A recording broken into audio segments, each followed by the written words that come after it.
Assalamualaikum warahmatullahi wabarakatuh. Kembali di channel Darwis Jurnal. Berikut kita akan mempelajari sekilas tentang negara hukum.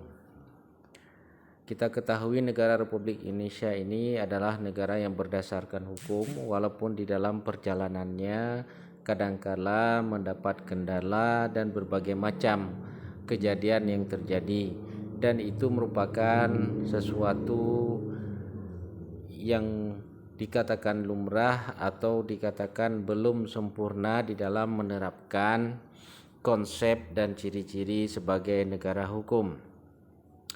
Negara hukum diterjemahkan dari konsep Rechtsstaat atau rule of law yang bersumber dari negara demokrasi.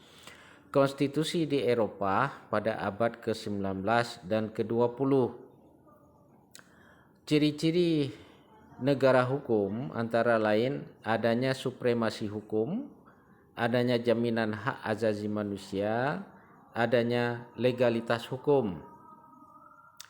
Negara Republik Indonesia atau negara Indonesia adalah negara hukum. Ini terdapat dalam pasal 1 ayat 3 Undang-Undang Dasar 1945 yang berbunyi negara Indonesia adalah negara hukum, artinya berdasarkan kepada hukum atau Rechtsstaat, tidak berdasarkan atas kekuasaan atau Maktsstaat, dan pemerintahan berdasar pada konstitusi atau sistem konstitusi atau hukum dasar, bukan absolutisme atau kekuasaan yang tidak terbatas.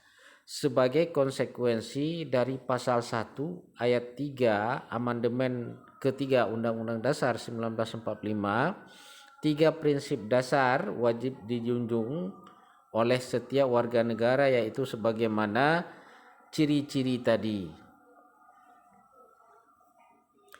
Kemudian perwujudan hukum tersebut dalam Undang-Undang Dasar 1945 serta peraturan undang-undang di bawahnya, negara bertujuan melindungi segenap bangsa dan seluruh tumpah darah Indonesia serta turut memajukan kesejahteraan umum dan kecerdasan rakyat. Indonesia menganut konsep hukum material. Demikian para mahasiswa sekalian atau para pemirsa yang melihat channel ini atau mengambil materi-materi di dalam perjalanan kuliah atau studinya sekilas tentang negara hukum. Tentunya banyak persoalan dan pertanyaan yang muncul akibat pelaksanaan hukum di lapangan. Demikian untuk hari ini. Terima kasih. Wassalamualaikum warahmatullahi wabarakatuh.